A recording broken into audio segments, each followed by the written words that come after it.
Darren LaCroix, I would love to thank you very much for joining us here at the Fab and Fast 5 questions. Bring So it. the, and I've just been listening to you. You're a funny guy, so I'm sure there'll be a few laughs through this as well. Well, let's have some fun. So the first question for you today, is it harder today to get a booking from an agent than it was in 2019? And if so, why? If not, why? I wouldn't say harder. I just think things are finally opening up, and I think it's just different, and it's the same, and yet it's different. So the bottom line is people want and need our help. Conventions and conferences, now the contracts are different. So now there's always that video virtual backup worked into the contract. So I wouldn't say it's easier or harder.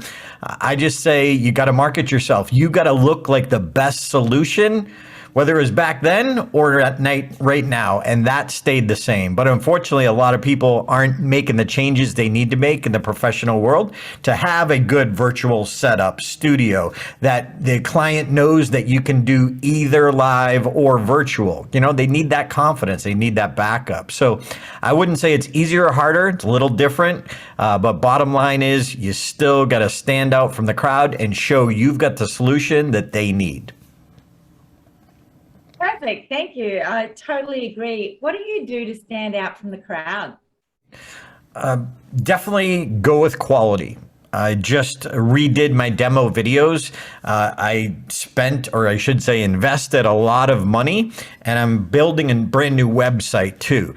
And I think we can't keep the same headshots, the same one sheets, the same websites that we had 4 or 5 years ago. We need an overhaul. You know, some of the things that I had were good, but they look dated, and our professional image is important. So what are you doing to show that you can not only help the customer, but literally answer the problems and be the favorite? You know, the best advice I ever got from Patricia Fripp, one of my friends, one of my mentors here in the United States, who is an icon, the first female president. She said, be the favorite. Be the favorite for them to work with, because agents know agents, meeting planners know meeting planners. So there's a lot of ego in this world, especially at the higher fees. There's nothing wrong with that, and it can be advantage if you don't show the ego. Confidence, yeah, but ego, no. So every event planner that I meet, I say, how can I be your favorite? And quite honestly, usually the question kind of shocks them. They never looked at it that way. On my podcast, Unforgettable Presentations Podcast, I just interviewed a speaker agent here in the United States, Dia Star Rank, and she was saying that, like, look, you got to stay top of mind, but you can't be annoying. You know, she had somebody who was sending her an email every day with a motivational quote. She's like, for the first week I answered, I was polite, but then I don't want your email every day. I got other things to do. So we've got to find that fine line between being out there and not overstaying our welcome. So great question. How do you be the favorite? Fantastic. Thank you, because that's totally off script for our top 5 questions. And because of that, there's another one that I want to throw in to ask you. So I recently paid somebody to, come up with some extra content to refresh what I was doing. However, it wasn't great. So can I ask you, do you get somebody else to help you with that content, to stay fresh, to stand out, or do you do it all yourself? I do all my content myself. I believe it's, and hey, this is just my answer. I'm not saying it won't work a different way for somebody else. You got to figure out what works for you. One of my secrets is I have an event every year called Game Changers. And we have a lot of the same people, the speakers who are emerging and want to go from good to great to unforgettable. So I have the same audience every year. So what I do for myself is I force myself to create brand new content each year. And it's like a test. So these people know me and love me, so I get a little extra grace, but I'm testing new material, but I really want to hear what they're talking about after. Last year, I did this new thing, a motivational talk about 17 minutes to your dream, forcing people, we were virtual back then, and forcing people to do a video every single day for 77 days. A Facebook Live, a YouTube Live. It's like if you want to train yourself to be able to talk to the lens and make it comfortable, you got to do this every single day. So I challenged a lot of my students, and I did it myself too, because you got to inspire by example.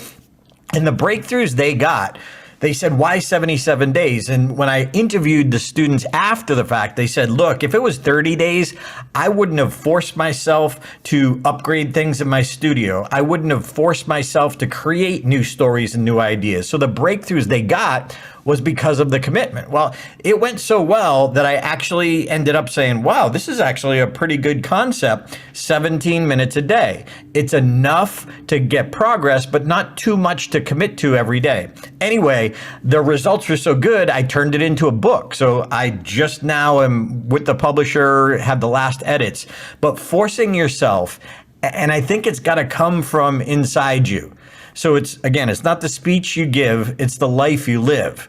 And then you're reporting on that life that you live. I think as a motivational, inspirational speaker, whatever your topic is, how dare we try to motivate others if we're not going for our next big, crazy, ridiculous dream? So right now, I came up with my next big idea was to come up with a movie script and write a movie script. I've never written a movie script, nor do I know how to sell it to Hollywood, but I'm working on it. I'm pushing myself. I'm stumbling and falling. I'm getting rejected. So I'm a fan that, for me, I got to write my own stuff. But then I test it to see what works in a low risk environment. So I'm not going to test new material in front of a high paid keynote, but I have my place where I test my material, see what resonates, see what helps people, and then I reevaluate. So new keynote speech that I'm doing now, new demo video. So I also, you got to hire the pros to upgrade your image so you look professional, and you just got to keep going. That's a long answer, but I don't know if I answered your question or not. Did I?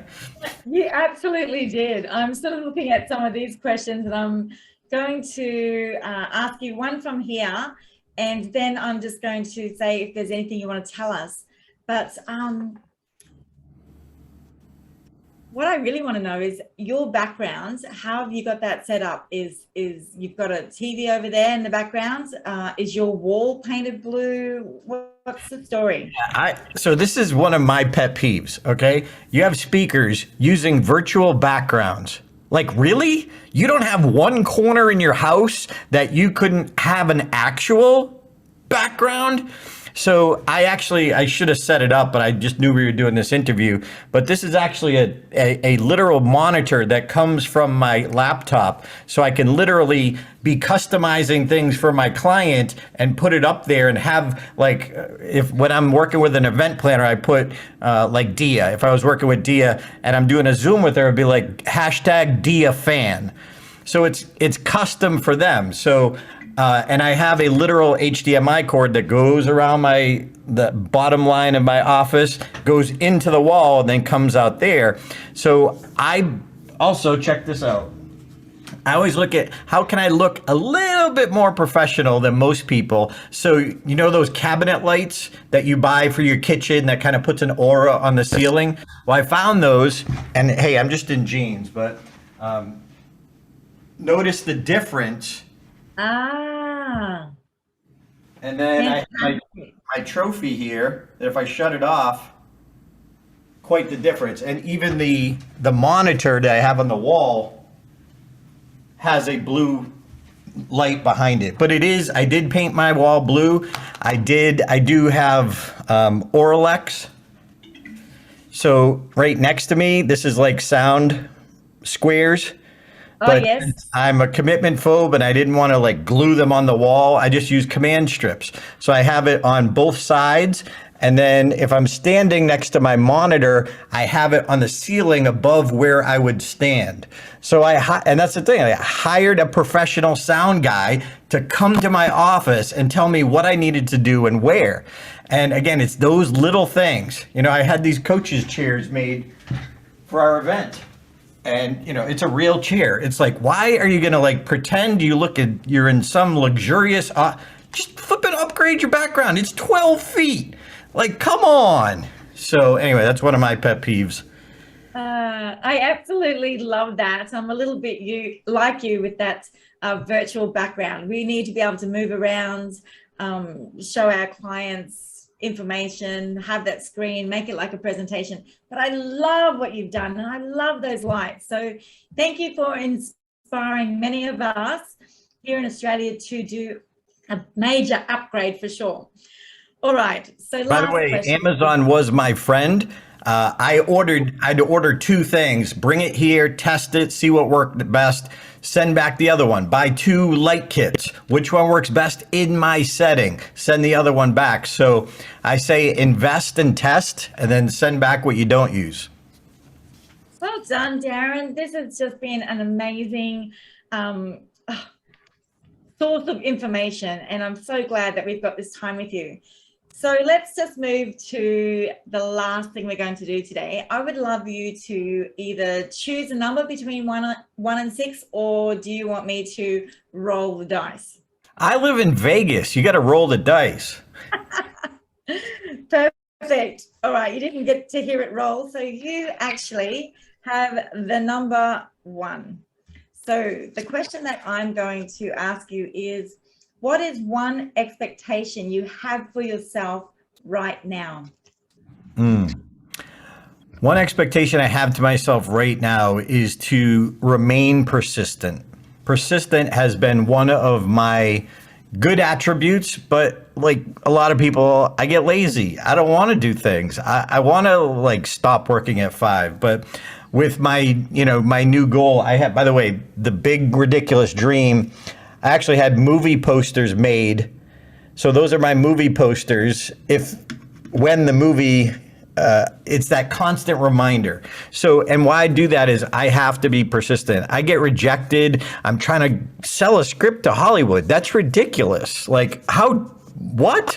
And so the expectation myself is that I remain persistent. I know I'm going to get rejected, but I'm also trying to use that experience of being rejected, of falling down, of doing stupid things to inspire others. I'm trying to use it as an example. So I need to remain persistent, and that's not always a given. That's why I surround myself with great people, and I have them keep me accountable.